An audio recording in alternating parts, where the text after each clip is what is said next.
Hello and welcome to Stretch Street Podcast. I'm so grateful that you've joined me here today.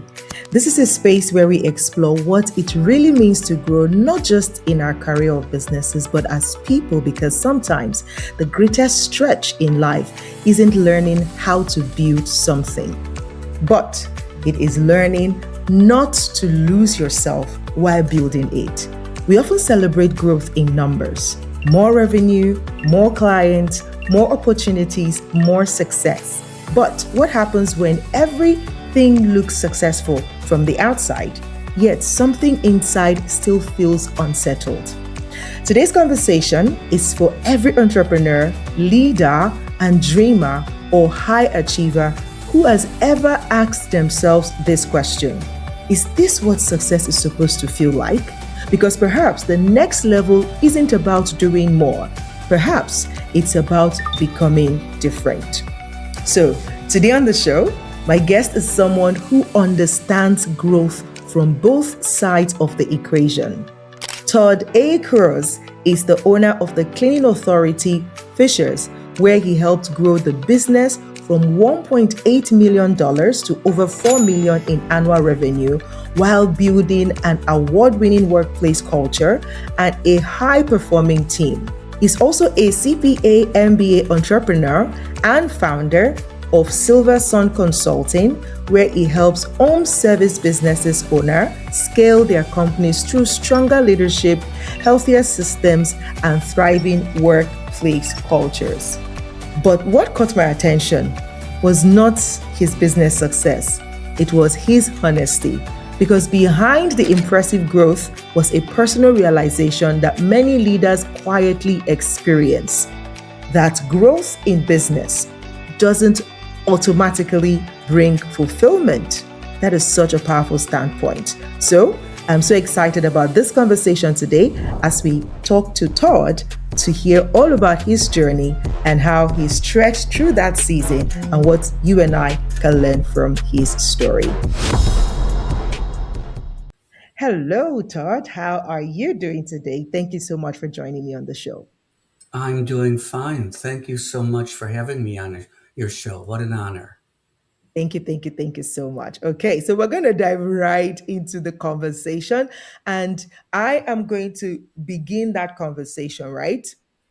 To say with something that you said, filling the form and getting to hear from you and hearing your story, you said something that really, stood out for me. You mentioned, so I'm going to start from there. You shared that as your business grew, right?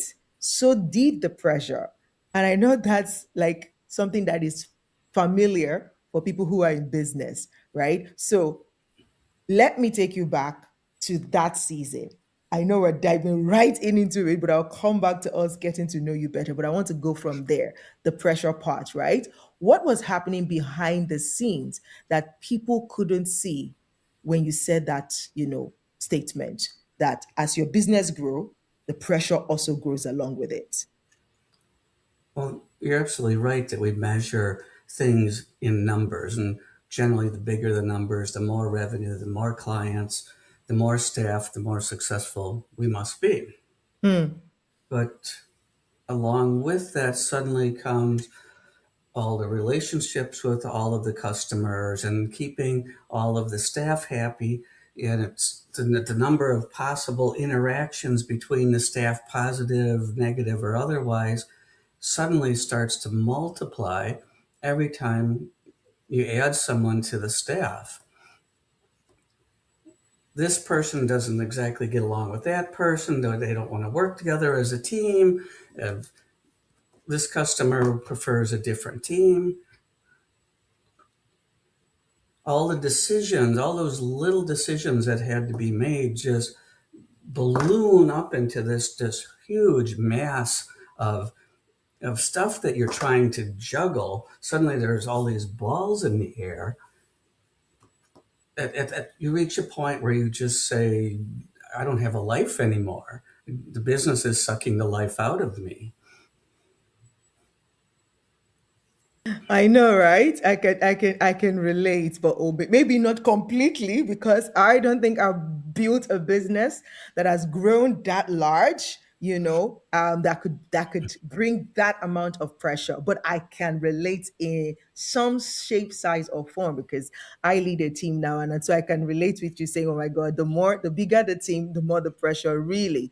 But take us back to the beginning. At what point, when you decided that, so what was it that broke for you that made you say, you know what, this is not supposed to be like this? Like, this is not supposed to be how it's meant to be. What was it that shifted for you that made you make that decision that no, no, no, no, something has to give here? Well, we realized very early on after purchasing the cleaning authority that I just needed help. I was at a point in my life where I had medical issues. I had gone through years of trying to do it all myself, keep my arms around the whole business, make every decision, think strategically about where do we need to be next, what happens when the lease comes up for renewal, do we stay, do we move, how do we grow the business, how do we get more customers, how do we keep them happy. The questions and stuff were endless. So way back in April of 22, no, I'm sorry, it was 21 actually. Wow, time passes fast. I sat down with a couple of managers I had and I said, I need you to help. I need you to care about the business and I need you to run it the way an owner would run it. And then I laid out the plan to reward them for doing that. And I said I would create a path to ownership so that they could become owners in the business as a thank you for doing that. At that time, I told them what my personal challenges were and explained my situation. So we started down this path of transforming them from managers into leaders. And it was a growth process, but it was amazing to watch it actually happen. I It was love that. I love that. And I think I'm going to go deeper in that. But before we go deeper into that, like going into, let's just go there anyways, is to separate what's the difference then between a manager and a leader? Managers are people who tell others what to do, how to do it, when to do it, review everything, send it back to them when it isn't right. Leaders are people who show the team what the goal is and let them figure out how to get to the goal. Leaders remove obstacles. Leaders enable and empower the people. And they provide alignment where everybody's rowing the boat in the same direction. And they provide development too. And development is not sitting in a conference room watching videos for 2 days. Development is everything from those conversations you have in the hallway or by the coffee machine where you explain what your thought process was when you made a decision and why you made it. What the options were and the pros and cons of the option. Well, we could have done A, and these are the results we think we would get, or we could do B. But here's the downside of each of those. We had to choose something. Now people start to grow. They start to see how decisions are made. We learn to make decisions themselves. I love it. I love it. Like I can I can still see me, and as you were speaking, I can see myself in that, and I just love, love, love it. I love, love, love it. Okay, so you said something again. I'm going to be using a lot of what you said in having this conversation. You said something. You said control is often the very thing holding leaders back or managers back, right? So, why do you think so many entrepreneurs struggle to let go? And what was the hardest thing for you to release as a person? Okay. Well, there's a number of reasons why we as leaders struggle with letting go. One is it's just if we worked our way up from employee to manager, we were taught this command and control structure. That's ingrained in our thinking and our behavior. Letting go doesn't come natural to that type of thought pattern. Other things that reinforce it when it's our business is our name is on the door, we created it, we invested the money to open the business and get it started. We feel responsible for all of the services and goods that it delivers. So we tend to hang on to everything. But the biggest hurdle in letting go is trust. It's just that simple. Right. Hmm. When we listen to other business owners talk, we can hear it in the words that they use. Well, where are all the good employees? Why does nobody want to work today?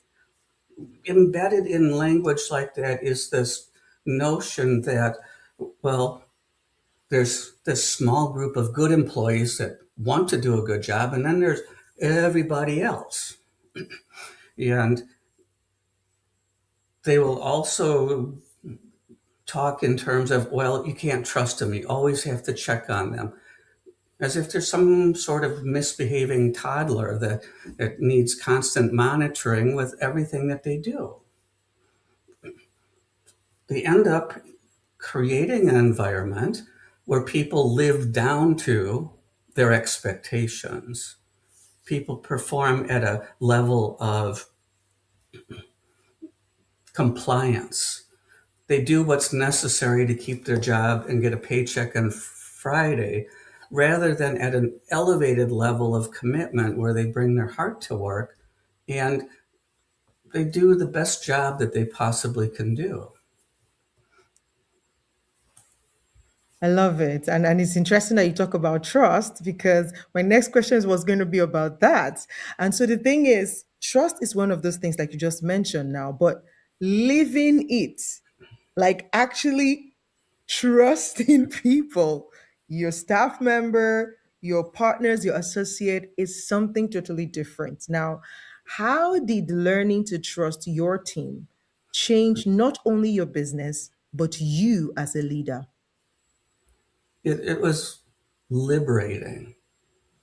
I could take things from my desk and give them to other people and know that they were being done, these tasks were being completed.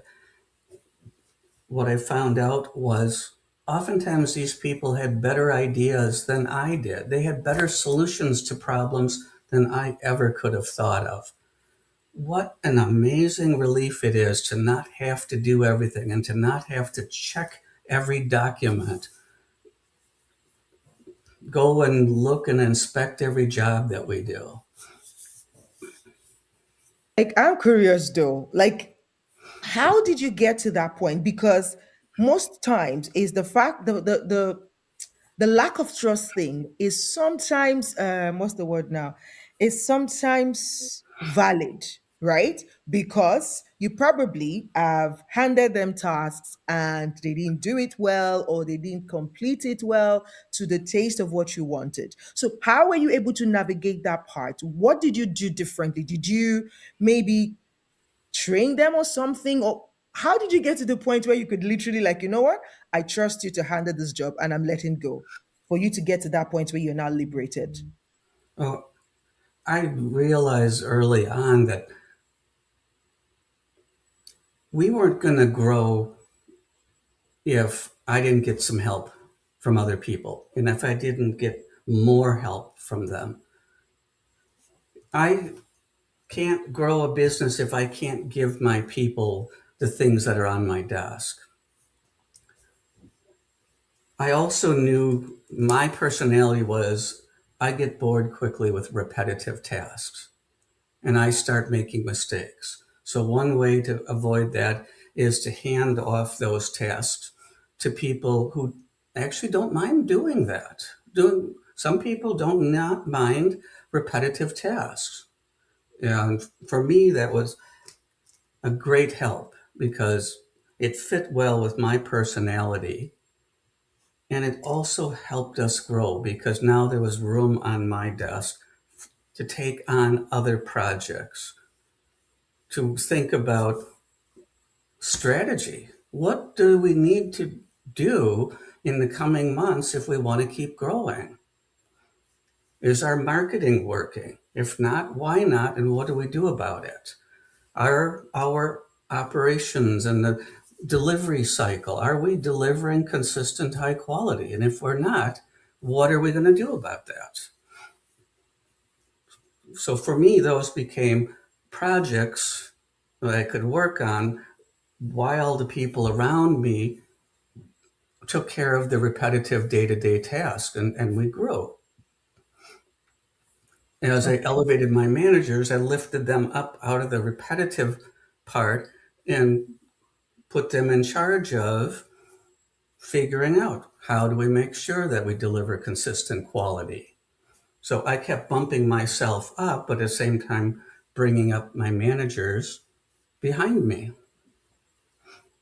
That's interesting, right? But I'll sit in here for a little while longer. Let's look at it from the angle of a new business, a startup, or a fresh entrepreneur who is still in the process of building, right? And in the process of building, there's a lot to learn. There's a lot of moving parts where, okay, we're putting together the systems, the structures that would ensure that this business grows. And so, in that way, it's still a season or a period where the culture of this company is being built. So, if you were going to speak to that type of manager or entrepreneur, how do they get to a point, or is there a point you get to for you to be able to really let go and let your team members take over? Or is this a thing that can be established from the word go to say, this is what we're doing from the word go? I hope you understand the question. Well, it's much easier today to establish it from the beginning than it was just a handful of years ago. We can outsource so many of these tasks to people who specialize in creative things such as web site development, setting up your CRM, helping support your technology. We can outsource even a lot of our work to fractional workers, both here in the United States or in other countries. You can hire somebody for just a few hours a week, and then they can grow with you as you grow. It's really quite amazing what's available today that wasn't just a handful of years ago. So I would urge everybody to outsource things that they aren't experts in. Get help. There's just too much to know. You cannot possibly know everything. So anything that you're not an expert in, get help in. Outsource it where you can. I like that. I like that. And then with the invention and the takeover of AI, that could also help as well, like in doing the different tasks that you repeatedly do. You can, leverage AI to also help in creating some of that, to create more space for you to think strategically as a leader. I love that. I wonder though if sometimes we confuse being needed with being effective, especially as leaders. What would you have to say about that Being needed and being effective? and being effective. There's leaders, we as leaders are definitely needed. What we want to be careful of is that we are not sucked back into the day to day that is the responsibility of the people we hire. Helping them solve a problem, helping them figure out what to do next is part of leadership and part of development. Being pulled into their work throughout the day, throughout the week. Now we're being sucked back into being doers, being managers ourselves. We should focus on the developing them so that they don't have to come to us over and over again with the same question. I hear you on that one. I hear you on that one. Now, you mentioned also that the biggest change wasn't in your business, it was in how you were showing up, right? Who did Todd have to become for the business to reach the next chapter? I had to become somebody who was trusting. I had to become a person who could stop and see the other people for who they were as a whole person. That was a definite shift because I came from environments where the expectation was you leave your personal life at the door when you walk into work. But that's just not what really happens. When we hire people, we hire the entire person. They're a package. They come with family, they come with parents, they come with children. Their cars sometimes break down, their children get sick, something happens in the family. When we create space for them to solve their problems, what we get in return is a level of commitment and dedication to us and our business that is takes the business to a whole new level that beats the competition. Because so many of our competitors expect their staff to simply be robotic type workers. That is so beautiful. That is so beautiful. Now, were there beliefs or habits, that served you early on in your journey as a leader and as this transitioning manager into proper leader, but later on became an obstacle? Beliefs or habits that were useful at the beginning, but later on become obstacles. Could you think of any? Oh, yes, I've always had this need to check and double check things. It- and it's just my personality. It took me a long time to really, really step back and truly let go, to stop worrying about everything and questioning everything. I think built into that was a certain level of anxiety that I wrestle with on a daily basis. I can imagine that, and I can I can imagine that. And it's a bit more difficult when it is your personality because it's like, oh my god, this is me. I do it automatically, but now you have to consciously wean yourself off it. Say, no, no, we're not doing that today until it becomes, something new that you're doing. Now, one thing I really appreciate about you is that you separate success from fulfillment. So being a successful business, having a successful business that is raking in the money does not equal fulfillment. So how would you then define the difference between success and fulfillment? There's success the way the world defines it. They're going to look at your address, your house, your cars, your clothes, how big the business is, how much revenue, how many employees, how many global locations. But success, or what we might say fulfillment on a personal level, is something very different. Are we finding satisfaction, enjoyment, and meaning in what we do? I have worked jobs where, by the world standards, we produced a lot of success, but I felt empty and just nothing inside. There wasn't joy or meaning in that for me. And when those jobs ended, I didn't miss them. I got to the cleaning company. It filled a need in my life at the time, but then I discovered something else. by changing the culture inside the company, changing how we talked to the employees. Because it was toxic when I took over. Every morning, the managers would lecture the staff about what they did wrong the day before. And you better not repeat that. And get out there and do it right today. The message was, you're an idiot. What's wrong with you? Can't you get it, do a decent job? And I just said, stop, don't do that. Tell them what we need from them. Tell them what the customer asked for. And then reward them for it.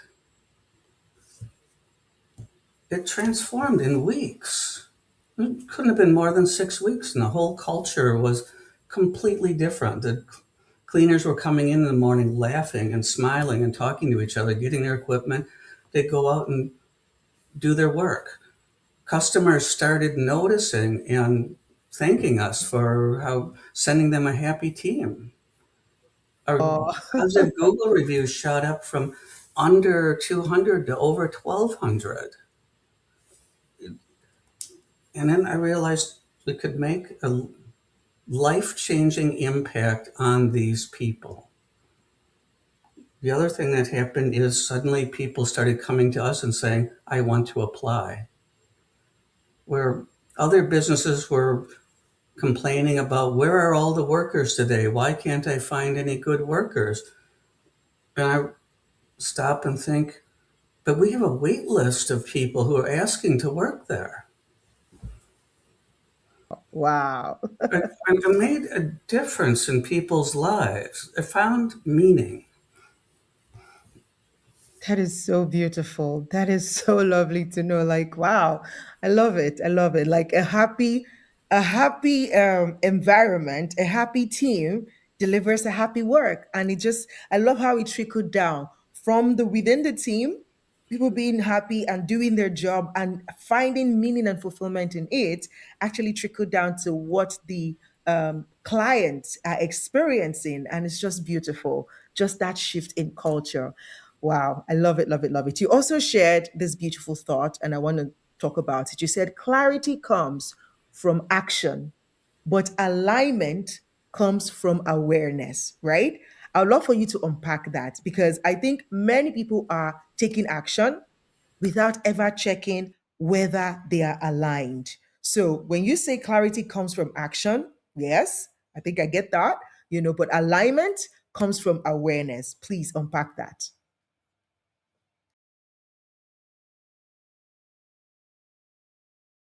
Oh, your mic is muted.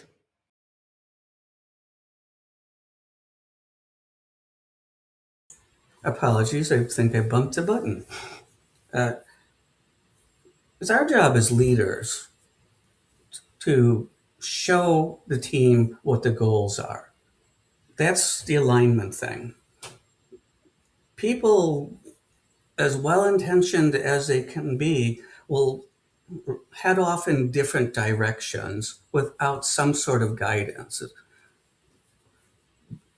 It's back to the expression of we want everyone to row the boat in the same direction. We create the alignment so that when they take action, now they know that it's the action that's needed by the business. That gives them the clarity. So it's from us to the staff. In the case of the cleaning business, it was pulling them aside and showing them what a good quality clean is. This is how we are going to do it for our customers. This is our brand. Yeah, we had retraining sessions, but we never called them that. We called them how to earn more sessions because we bonused them when the customers complimented our work.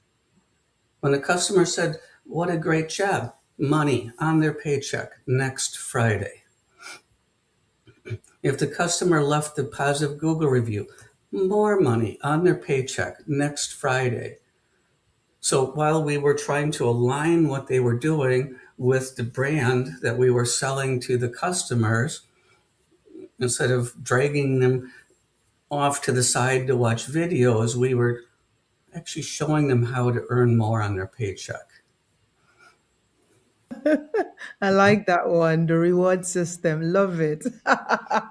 You do it well. And I like how you define alignment, being that the alignment comes from the leadership. So you align the brand with the actions that aligns with the kind of result we want to get. So everyone understands that and acts based on that. And I think I really love that. Right. So It's, yeah, it's go as ahead. simple as telling them what a well done job looks like. Otherwise, you will get everybody's individual version of what a well done job is. I see. So define the result for them. And then Yes, however they need to get to that result, you give them the liberty to use their styles to get there. But the point is we have a result that we want to get to. Correct? correct. That is right. I love it. Now your consulting work helps business owners build companies that don't depend entirely on them. Why do you think so many founders unintentionally become the bottleneck themselves? It, they're not letting go of the day to day things that the business does. They're not letting go of decisions. Here's the importance of the letting go part. Can the business operate for a period of time without the founder being there? If the founder were to take an extended vacation, would the business continue to run or would it be on pause until the founder comes back? If it continues to run and it does what it's intended to do, you have a business. If it stops or is on pause, you created a job for yourself. The benefit of creating a business is you have an asset. That asset can be sold at any time in the future. It's part of your personal portfolio. You're creating wealth at the same time that you are earning income for yourself. That's a wonderful thing. And most of us go into business with this idea that I should have more time, I should have more income, and most of us want to create something. And we often call that a legacy. But if we are the business, we're not doing those things. Right. If you are the business, you are not doing those things. You're not building legacy. I love it. All right. So if someone listening or watching this, right, feels trapped inside the business, just something you just mentioned right now, they once dreamed of. So they are trapped inside because I know I've heard it before, working in the business and working on the business, right? So if someone is listening right now and they are trapped inside their business, where should they begin? Now, where should they begin really? If you have staff, identify a couple of people who have the right desire and are interest in doing more. You can elevate them into management positions. Then, as a leader, we can give those people tasks that are on our desk. Routine. Think routine, repetitive. Those are the first tasks to hand off. They're also the easiest tasks to explain to somebody. As the people around us successfully take care of the routine task, we can then hand them the next layer of more complex tasks and keep lifting them up further and further away from just being a doer, doing a routine task, to somebody who makes some decisions and helps Mm, figure out solutions. But every time we hand something off, we're clearing space on our desk and we are lifting ourselves at one task at a time out of the business to a position where we are working on the business. I like that. Thank you so much, Todd. Right. So every guest leaves our audience with one stretch, right? So here's today's stretch question. If someone has been meaning or measuring their worth by how busy they are, what would you gently invite them to rethink? Well, that therein lies the trap of today. And the world runs around valuing itself, going, "Oh, I'm so busy, but I'm bump." But are you working on the right things? Are you on this treadmill just going around and around and around and around in the same place? You're busy, or are you actually working on things that will grow the business, things that will change your market, your life? It's about working on the right things. Not just about being busy. No, It's very about being productive and moving the bottom line up and shifting the needle. I love it. Okay, so this part of the show, we're going to have a rapid reflection. I am going to start a sentence and you're going to complete it. So, are you okay. ready? Yes, Okay, so complete the sentence. Leadership is, developing people, success is, finding satisfaction, enjoyment, and meaning in what you do. freedom feels like. Oh my God, amazing. One habit every entrepreneur should develop is, Spending time reflecting on what you are doing and how you are developing the people around you. the best investment I've ever made. Was in myself, getting help, getting advice. I love that one. One lesson I wish I had learned sooner is, Don't worry so much. Mistakes happen. And in a couple of days, today's mistake is probably not going to matter. love it. And lastly, the next stretch in my own life is, To continue building my consulting practice so I can pass on what I learned to other people. oh, love it. Love it so much. Todd, this conversation reminds me that scaling isn't only about growing a business, it's about growing the people, leading it sometimes, and leading it, right? And sometimes the systems need work, right? And sometimes strategy needs work, but often it's the leader who needs space to evolve. Thank you so much for reminding us that success doesn't have to cost us our peace, that we can build businesses that serve our lives instead of lives that only serve our business. So, thank you so much for your time, for your wisdom, and just for sharing beautifully today. Thank you for having me on your show. It's been such an honor. Absolutely, absolutely.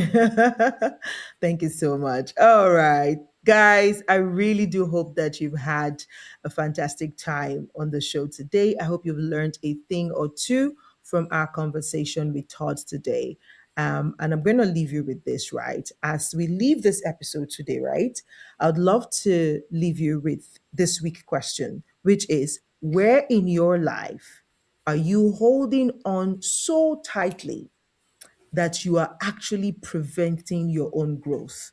Think about it. And I want you to not just think about this in business alone, even in life, in relationship, in your own career, in your friendship, in everything you do. What are you holding on so tightly to that is preventing you from growing? Think about that. and see what you can do about it. I think some of the things that Todd shared with us today are things that you can apply across board. So think about that question today. So yeah, maybe leadership is not about doing everything, as we have heard today, but maybe it's about creating space for others, your team members, your subordinates to thrive, right? So if today's conversation has blessed you, if it has sparked something in you, if it has inspired you, if it has motivated you, if it has shifted your thinking when it comes to leadership, management, and business, then please do share this with somebody. Share this with somebody you know who is a leader. Share this with somebody who you know is probably starting a business or thinking about it or has started, and somehow their results are not hitting or the team is not together. Share this episode with them. I believe it will really, really help them, because for me, it has shifted something in my brain, even as a manager myself, to say, okay, I know what and what not to do now. And I'm going to try to practice that to make my team the best team ever so that we can get the result for the business that we're trying to build. All right. So thank you so much for being a part of the conversation today. Till I come your way again with another conversation. Remember that we're stretching through all of these experiences, but remember to stretch gently and stretch at your own pace. All right. I'll talk to you next week. Bye bye.